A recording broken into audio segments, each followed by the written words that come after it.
join hands with all other secular democratic forces during the last Lok Sabha elections had met with some success with the formation of the India bloc, which led to the BJP losing its majority in the Lok Sabha, with the BJP having to depend on other allies to form a government. The aim of the BJP and the RSS to get a brute majority in the Lok Sabha so that they could change the constitution to facilitate their march towards Hindu Rashtra has been stalled by this united fight put up by the secular and democratic forces. But despite this setback to the BJP, we are seeing in the third term of the Modi government, there is no relaxation in the aggressive Hindutva agenda being pursued by the Modi government and the BJP. We are seeing no let-up in the aggressive pro-corporate neoliberal policies of the Modi government. And we are seeing no relaxation or let-up in the authoritarian drive of the Modi government to trample upon democracy and federalism. Therefore, our party in this 24th Congress will draw up plans, will make an agenda to how to intensify the struggle of all sections of the working people against the Modi government's neoliberal policies, how to develop the widest resistance to the Hindutva communal offensive and agenda, and how to unite the widest secular and democratic forces to wage an effective battle against this regime which is showing neo-fascist characteristics. So this is the agenda which we will have before us in the 24th Congress. Party ഈ ഘട്ടത്തിൽ വ്യത്യസ്ത തലങ്ങളിലുള്ള പ്രതിരോധങ്ങൾ സംഘടിപ്പിക്കുകയുണ്ടായി. ഒന്ന്, ന്യൂനപക്ഷങ്ങൾക്ക് നേരെയുള്ള കടുത്ത ആക്രമണം തീവ്ര വലതുപക്ഷ ശക്തികൾ നടത്തിക്കൊണ്ടിരിക്കുന്നു. പ്രത്യേകിച്ചും BJP അധികാരത്തിലേക്കും സംസ്ഥാനങ്ങളിൽ ന്യൂനപക്ഷങ്ങൾ തുടർച്ചയായ ആക്രമണത്തിന് വിധേയമാകുന്നു. ഈ ഘട്ടങ്ങളിലെല്ലാം പ്രതിരോധം തീർക്കാൻ നമ്മൾ ശ്രമിച്ചിട്ടുണ്ട്. രണ്ട്, മനുവാദി മൂല്യങ്ങൾ അതിനടിസ്ഥാനപ്പെടുത്തിയിട്ടുള്ള സാമൂഹ്യമായ അടിച്ചമർത്തലുകൾ വിവിധ ജനവിഭാഗങ്ങൾക്ക് നേരെ നടക്കുന്നു.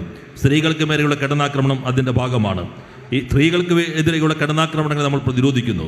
ഒപ്പം തന്നെ സ്ത്രീകൾക്ക് സാമൂഹ്യ ജീവിതത്തിൽ തുല്യ പങ്കാളിത്തത്തിന് വേണ്ട നിലപാട് നമ്മൾ ഈ ഘട്ടത്തിലെല്ലാം ഉയർത്തിപ്പിടിച്ചിട്ടുണ്ട്.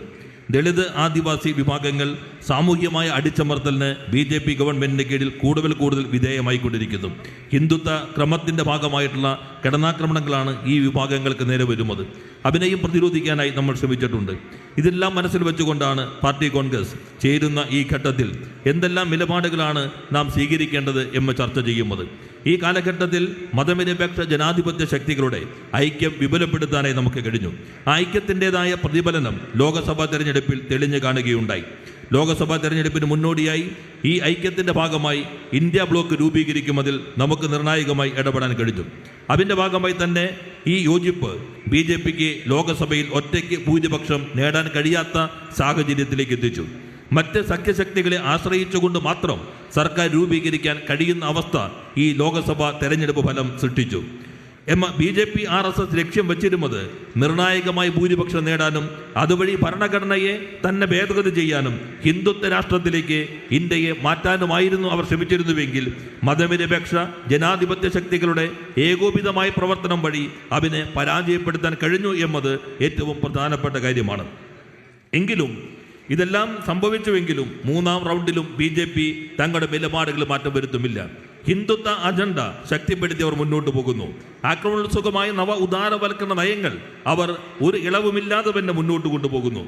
ജനാധിപത്യത്തെയും ഫെഡറലിസത്തെയും ദുർബലപ്പെടുത്തുന്ന അമിതാധികാര പ്രവണതകൾ അതും പഴയതിനേക്കാൾ തീവ്രമായി മുന്നോട്ട് കൊണ്ടുപോകാൻ ശ്രമിക്കുന്നു. അതുകൊണ്ട് പാർട്ടിയുടെ 24ാം കോൺഗ്രസ് ഈ സാഹചര്യത്തിൽ ഇവനെയെല്ലാം മനസ്സിൽ കണ്ടുകൊണ്ട് പുതിയ പ്രതിരോധങ്ങളുടെ ശക്തമായ അജണ്ട തന്നെ നിർണ്ണയിക്കേണ്ടതുണ്ട്. നവ ഉദാരവൽക്കരണ നയത്തിനെതിരെ ആക്രമണോത്സുകമായ പ്രയോഗത്തിനെതിരെ തൊഴിലാളി വർഗത്തിന്റെ വിട്ടുവീഴ്ചയില്ലാത്ത പോരാട്ടങ്ങൾ ശക്തിപ്പെടുത്തുക. ഹിന്ദുത്വയുടെ ആക്രമണോത്സുക പ്രത്യയശാസ്ത്രത്തിനെതിരെ വിശാലമായ മതനിരപേക്ഷ ജനാധിപത്യ ശക്തികളുടെ പ്രതിരോധം രൂപപ്പെടുത്തുക. ഈ മതനിരപേക്ഷ ജനാധിപത്യ ശക്തികളുടെ പ്രതിരോധം വഴി ഇത്തരത്തിലുള്ള പ്രവണതകളെ ദുർബലപ്പെടുത്തുക, മറികടക്കാൻ ശ്രമിക്കുക. അതുവഴി നവ ഫാസിസ്റ്റ് പ്രവണതകൾ ഉള്ള ഈ സംവിധാനത്തെ ഫാസിസത്തിലേക്കുള്ള പ്രയാണത്തിലേക്ക് നിന്ന് തടഞ്ഞു നിർത്താൻ ശ്രമിക്കുക എന്നതെല്ലാം ഈ അജണ്ടയുടെ ഭാഗമായി 24ാം Congress ആവിഷ്കരിക്കേണ്ടതുണ്ട്. The Modi government has become virtually a subordinate partner to American imperialism. We have seen how when President Trump has taken office in America and every day he's making threats to impose new taxes and tariffs on goods being exported from India, our government is remaining silent. On the other hand, the Prime Minister Narendra Modi goes to Washington to meet Trump and declares that we are close allies of the Trump administration in America. So, in the coming days, the United States of America under President Trump is going to take more and more aggressive steps against all the developing countries, including India. But the Modi government is surrendering our sovereignty and independence by allying with this reactionary president in America. Modi സർക്കാർ American സാമ്രാജ്യത്വത്തിനോട് കൂടുതൽ വിധേയത്വമുള്ള പങ്കാളിയായി മാറുന്ന കാഴ്ചയാണ് സമീപകാലത്ത് കൂടുതലായി കണ്ടുവരുന്നത്. Trump American പ്രസിഡന്റായി വന്നതിന് ശേഷം അദ്ദേഹം എടുക്കുന്ന തീരുമാനങ്ങൾ അതെല്ലാം തന്നെ വികസന രാജ്യങ്ങൾക്ക് എതിരായിട്ടുള്ളതാണ്. ഇന്ത്യ ഉൾപ്പെടെയുള്ള വികസന രാജ്യങ്ങളിൽ നിന്നുള്ള കയറ്റുമതിക്ക് പുതിയ തിരിവുകൾ ചുമത്തുന്നു. ആ ഘട്ടത്തിലെല്ലാം ഇന്ത്യൻ ഭരണാധികാരി ഈ ഗവൺമെന്റ് നിശബ്ദത പാലിക്കുന്നു. ട്രംപിനെ കാണുന്നതിന് വേണ്ടി ഇന്ത്യൻ പ്രധാനമന്ത്രി വാഷിംഗ്ടണിലേക്ക് പോവുകയുണ്ടായി. ആ ഘട്ടത്തിൽ അമേരിക്കയുടെ ഈ തന്ത്രപ്രാധാന്യ പങ്കാളിത്തം ശക്തിപ്പെടുത്തുന്നതിന് വേണ്ടിയുള്ള പിന്തുണയാണ് അദ്ദേഹം വാഗ്ദാനം ചെയ്തിട്ടുള്ളത്. കൂടുതൽ ആക്രമണോത്സുക നയങ്ങളാണ് അമേരിക്കൻ പ്രസിഡന്റ് നടപ്പിലാക്കുന്നത്. അതെല്ലാം വികസ്വര രാജ്യങ്ങൾക്കെതിരെ, ഇന്ത്യ ഉൾപ്പെടെയുള്ള എല്ലാ വികസ്വര രാജ്യങ്ങൾക്കെതിരെയുള്ള കടന്നാക്രമണമാണ്. അതിൻ്റെ ഭാഗമായി രാജ്യത്തിൻ്റെ പരമാധികാരവും സ്വാതന്ത്ര്യവും കീഴ്പ്പെടുന്ന സന്ദർഭമാണുള്ളത്. ആ ഘട്ടത്തിലെല്ലാം കുറ്റകരമായ നിശബ്ദത ഇന്ത്യൻ സർക്കാർ പാലിക്കുന്നു.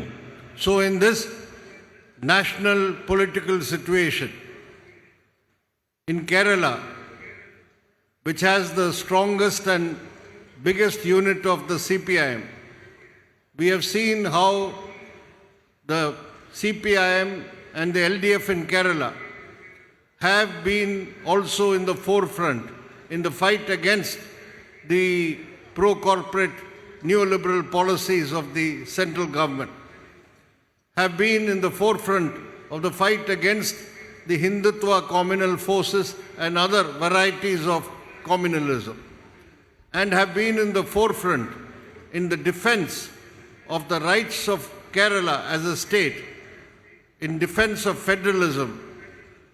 The CPIM and the LDF have played a leading role. That is why this conference, the state conference, which has been just concluded in Kollam, is going to be a milestone as far as the parties struggle for defending the rights of the people of Kerala, to see that there is an alternative path for Kerala's development. ഈ ദേശീയ സാഹചര്യത്തിൽ കേരളത്തിലെ party ഏറ്റവും ശക്തമായി ഇടപെടുന്നുണ്ട്. കേരളത്തിലെ party ഇന്ത്യയിലെ CPM-നെ സംബന്ധിച്ച് ഏറ്റവും വലുതും ഏറ്റവും ശക്തവുമായ പാർട്ടി ഘടകമാണ്.